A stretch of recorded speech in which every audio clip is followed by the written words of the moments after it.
Welcome to the deep dive.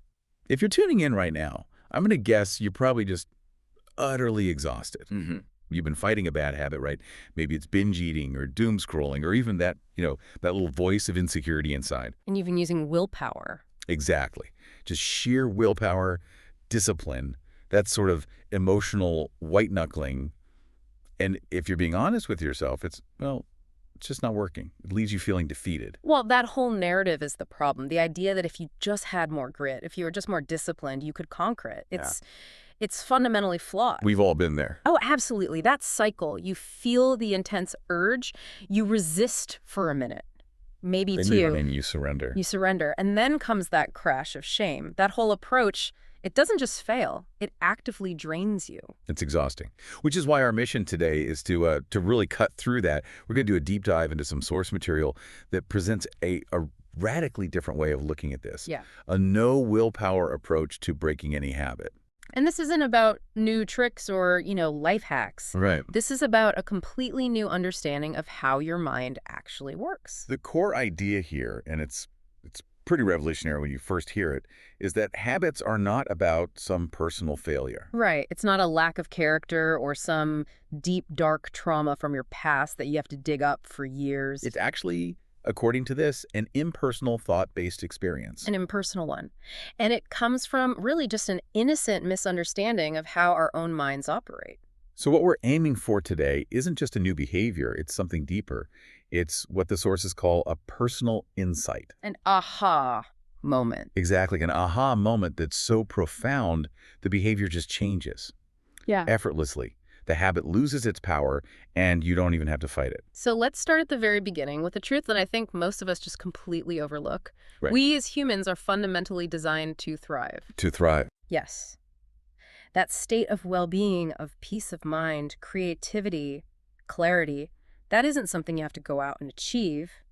It's your default setting. It's your home base. It's that feeling, when you wake up after a really good night's sleep. The internal chatter is quiet. The world just seems manageable. That's not a fluke. That's your mind returning to where it's supposed to be. Exactly. The sources call it a self-correcting drift back toward mental health. And that drive, that pullback to comfort, is actually where our bad habits are born. Okay, so how does that work? That seems counterintuitive. Well, when we feel that mental discomfort, that tension, what the sources call painful thinking, we instinctively look for a way out, a quick way back to that feeling of peace. So the habit is a shortcut. It's a misguided but highly effective attempt to not feel what you're feeling. Yeah. It's a way to quiet the painful thinking by numbing out or distracting yourself or getting a rush that just overrides everything else for a moment. And that's why they're so powerful, because they work. In the short term, they work perfectly. They're an incredibly efficient transport system away from that internal discomfort. They blind you to the fact that you're only suffering because you're lost in your own thinking. So that discomfort you feel right before the urge hits. Yeah. The stress, the anxiety, that's not a sign you're broken. No, it's actually a hugely helpful signal. It's an indicator light on your dashboard saying, hey, you're lost in personal thought right now. You're spinning stories. Worrying about the future, judging the past. That tension is just the feeling of your own system creating conflict. Which means the urge isn't an emergency you have to respond to. It's an invitation. An invitation. I like that. It's an invitation to notice you're lost and just step back. Let your mind clear on its own. The second you see that discomfort is just temporary mental weather, the pressure to act just, it evaporates. There's a really powerful example in the source material about a man named Todd. Right, Todd and his habit of pursuing one-night stands. He had analyzed this thing to death.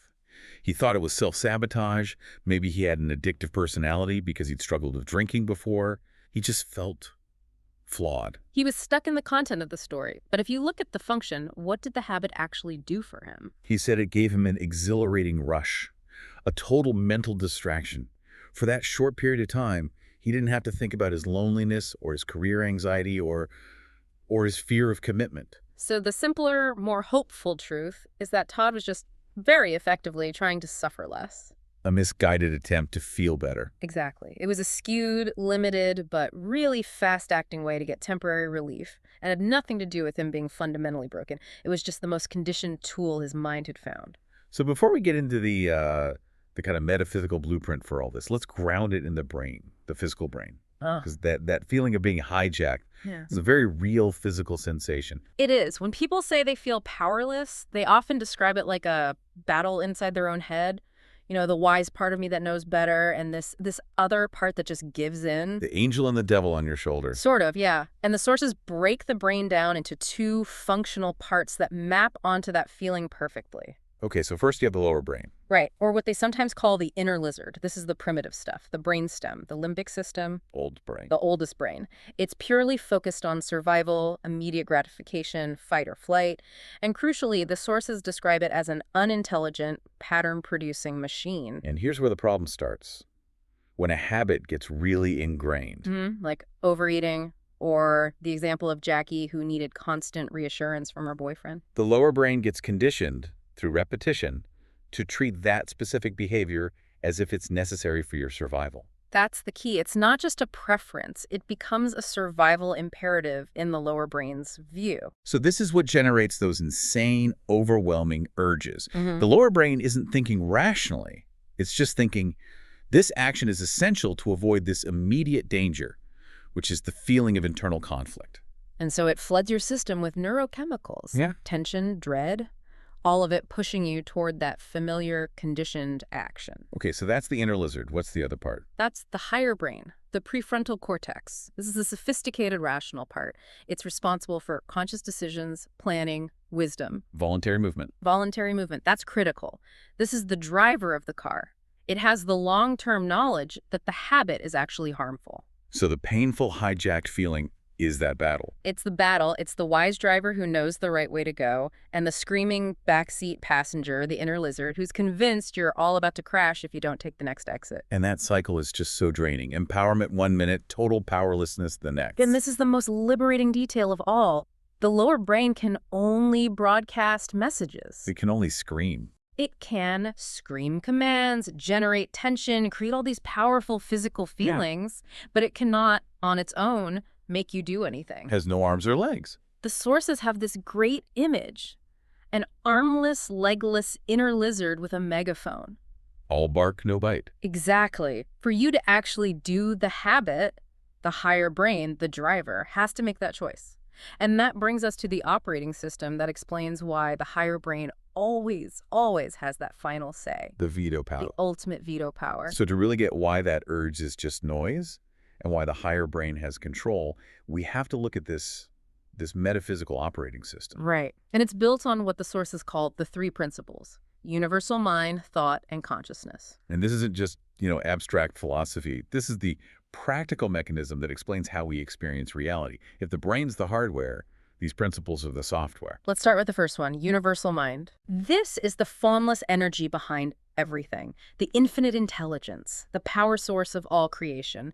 It's what makes cells divide, what makes systems self-correct. It's inherently healthy, wise, and peaceful. And the implication for you listening to this is that you aren't separate from that. You are part of it, a manifestation of it, which means you already have right now an innate, uncorruptible intelligence, a natural wisdom that's always there to guide you. You don't have to build it or earn it. It's already there. It's built in.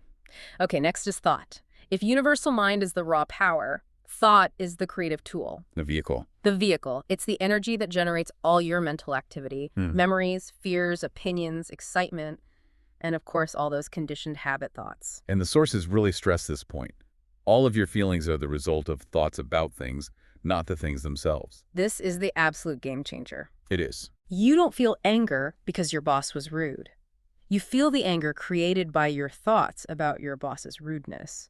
Our entire experience is inside out. The world is created moment to moment by this flow of thought. Okay, so you have mind, the energy source, thought, the creative tool. What's the third one? Consciousness.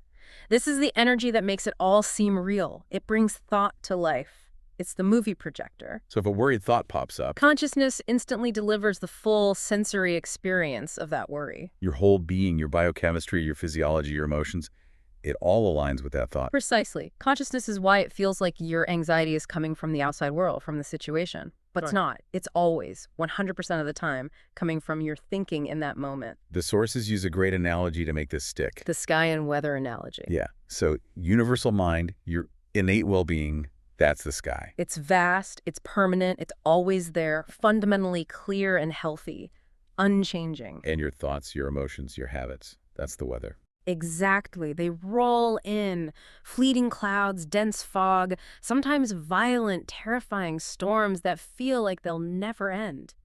And this is the insight, the weather never ever damages the sky. Never. The sky contains the weather, but it's not affected by it. And just like weather, all thoughts and all habits are temporary. They're self-correcting. They have zero lasting power unless we give it to them. Okay, so that brings us to the urge itself. Right. We've said the lower brain is screaming through its megaphone, but what is that scream? It's thought. Just thought. Fundamentally, it's powerful conditioned thought. And that thought generates these really strong physical and emotional sensations. Tension, dread, this intense mental focus. And the strength of that urge, the volume of that scream is really just a measure of how many times we've obeyed it in the past. A direct measure of past reinforcement. Every single time you've reached for the phone or the drink or that critical thought about yourself, you're sending a message back to that neural pathway. You're saying, this works. Keep this coming. Exactly. You're strengthening the firing pattern that produces that overwhelming sensation. So we need a serious reframe here. The sources suggest we should see the urge as an unintelligent alarm clock. I love that phrase. It's not a sign of doom. It's not meaningful. It's just a programmed buzz, a signal that your mind is busy, it's running an old program, and it just needs to quiet down. Not that it needs to be obeyed. Never that it needs to be obeyed. Think about Laura, the woman from the source material who had this intense anxiety about checking celebrity gossip sites. For her, the urge wasn't just, mild curiosity. It was a physical thing. Her heart would race. She'd feel this tension building. She felt totally powerless. She believed that tension meant she was about to fall into a 4-hour shame spiral of reading gossip, which she always regretted. And her reaction was always the same. Panic. Right. She'd get into this mental fight. Why am I so weak? I have to stop this feeling. She took the urge so seriously, so personally, she tried to reason with it. But that reaction, that thinking about the urge, that was the fuel. That was the entire engine of the problem. The initial thought, hey, let's jump online, was harmless. A little cloud. It was her response, the fear, the resistance, the fight, that turned it into a full-blown hurricane that felt impossible to resist. So the insight for her was realizing that the physical tension was just residual energy, the buzz of an old alarm clock. Once she saw it couldn't actually hurt her, it lost its power to scare her. So you don't have to do anything to make the urge go away. You just have to see that it's harmless thought, and it will fade on its own, like any other cloud. You stop feeding it with your fear and your attention. And this leads us directly to why willpower is just. It's the wrong tool for the job. The completely wrong tool. It's the default outside-in approach, but all it is really is more thinking, trying to overpower the original thinking. It's like trying to put out a mental fire with gasoline. Perfect analogy. It just leads to exhaustion, not freedom. And there are a couple of, scientifically proven reasons why fighting the urge fails. 2 big ones. The first is neural reinforcement. When you argue with a thought, let's use the classic donut example, don't think about the donut, your conscious attention literally activates and strengthens the neural pathway for donut. You're shining a spotlight on the very thing you want to disappear. You're watering the wound you're trying to kill. By fighting the urge so intensely, you just make it stronger, louder, and more frequent. And the second flaw is something called the ironic monitoring process. Yeah, psychologists have shown this again and again.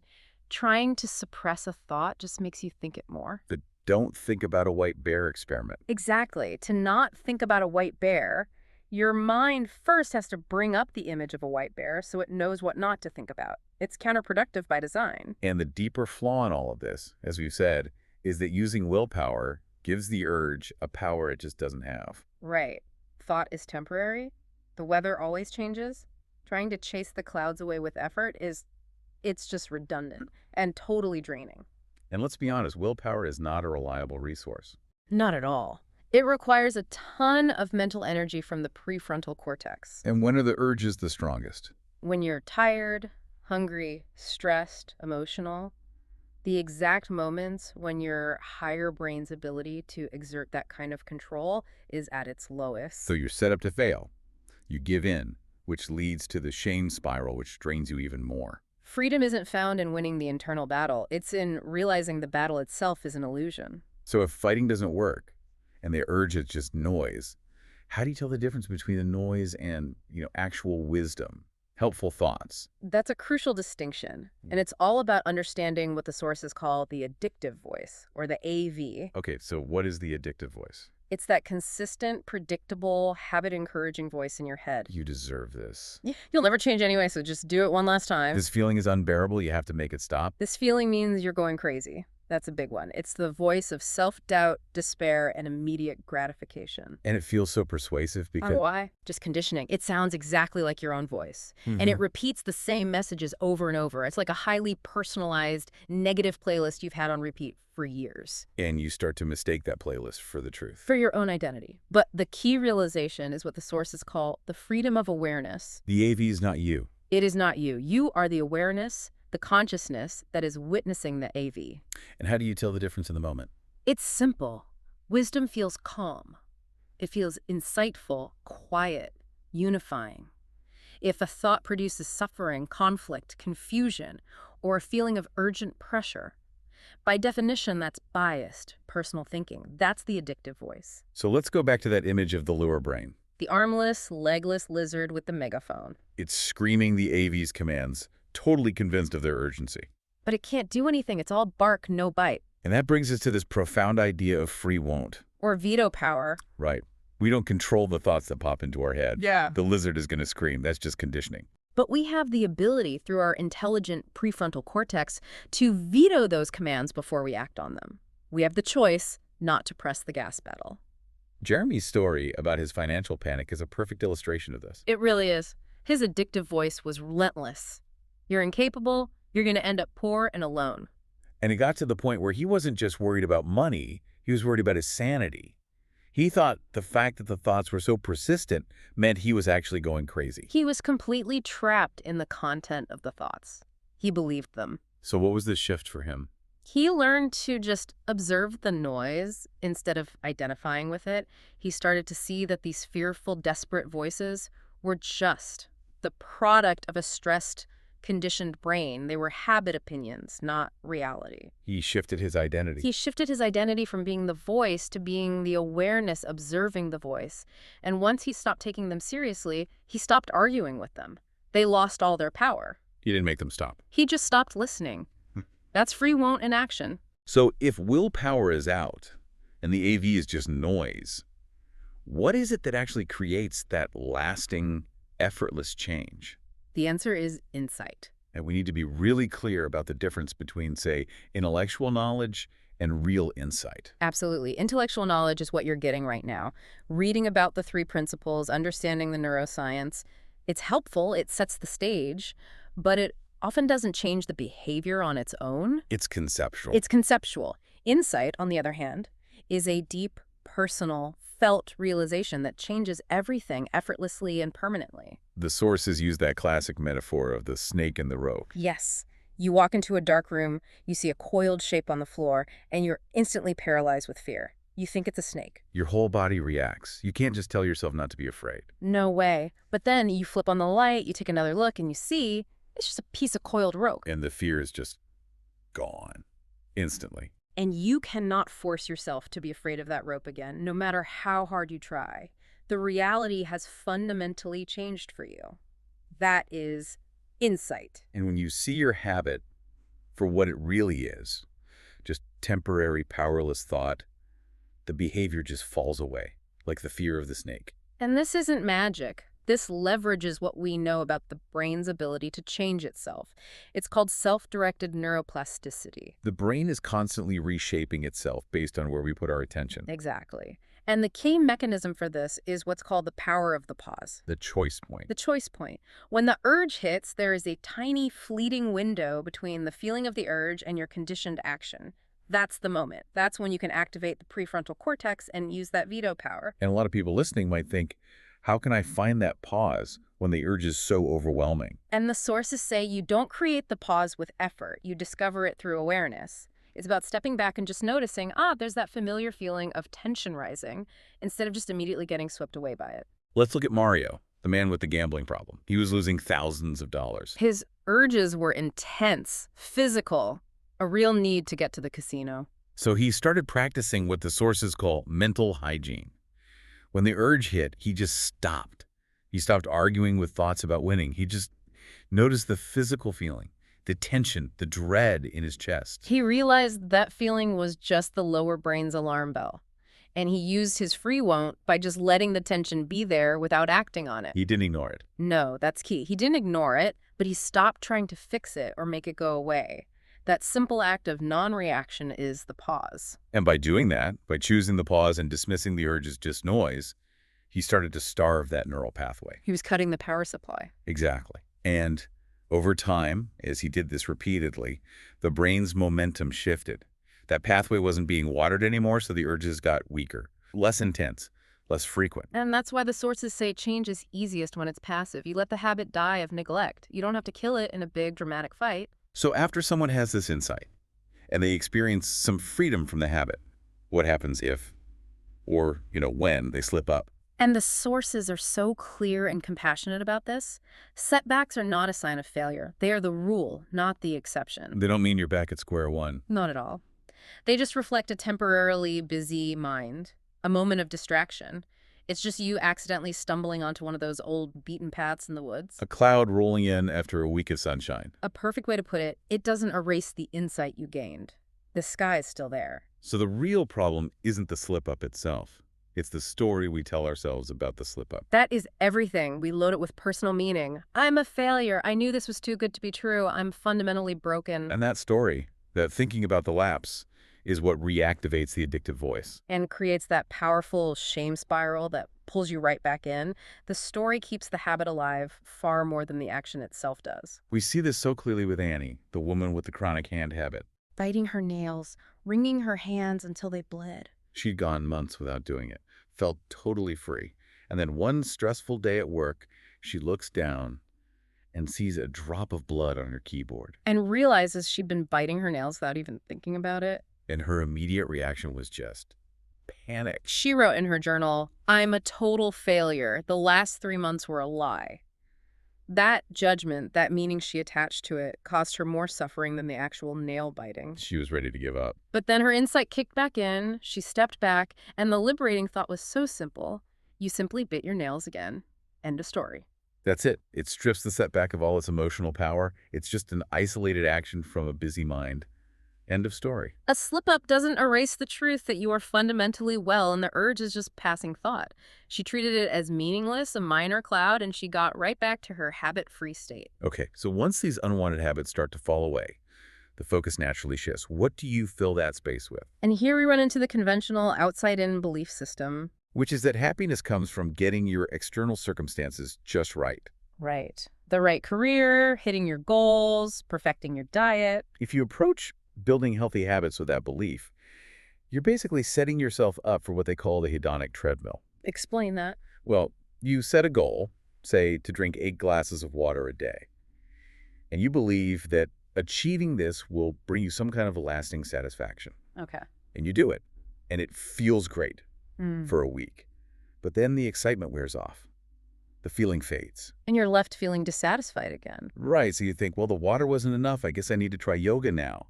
Or maybe I need to run a marathon. That will bring me lasting joy. The effort keeps escalating, but the satisfaction is always temporary. Because the core truth is that fulfillment doesn't come from the outside. It comes from the state of your thinking. It's an inside job. Happiness isn't a function of external perfection. It's a function of internal clarity. So where is contentment found? If not in goals? In simply living. In being present. Yeah. Allowing life to unfold without judgment. Instead of being stuck in your head, thinking about life planning it, worrying about it, reviewing it. When your mind is clear, the sources say healthy habits emerge naturally. Effortlessly. Your self-correcting mind just leads you to intelligent behaviors. You naturally regulate your appetite. You rest when you're tired. You feel an intuitive desire to move your body. It stops being about discipline and starts just being common sense. The sources say children are the best example of this. They really are. They find this profound joy in the most mundane things. Staring at a leaf, a trip to the grocery store. A long car ride. Because they're not lost in complex, personal, judgmental thinking. They're just right here, right now, experiencing life as it is. That's where satisfaction lives. So the new normal, the urge-free state, isn't about having a perfect set of healthy habits you have to maintain. No, it's a state where comfort and purpose come from within, from your own mind, which removes the need to go find it in a habit.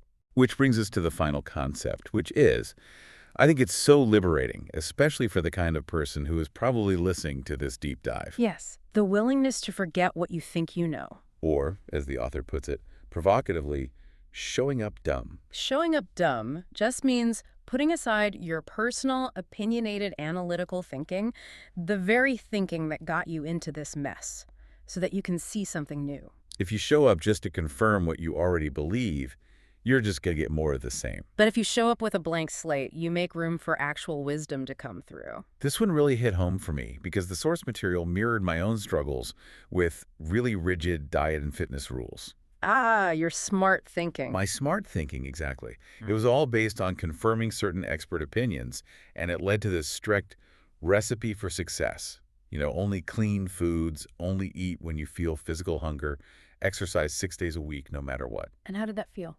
Harsh.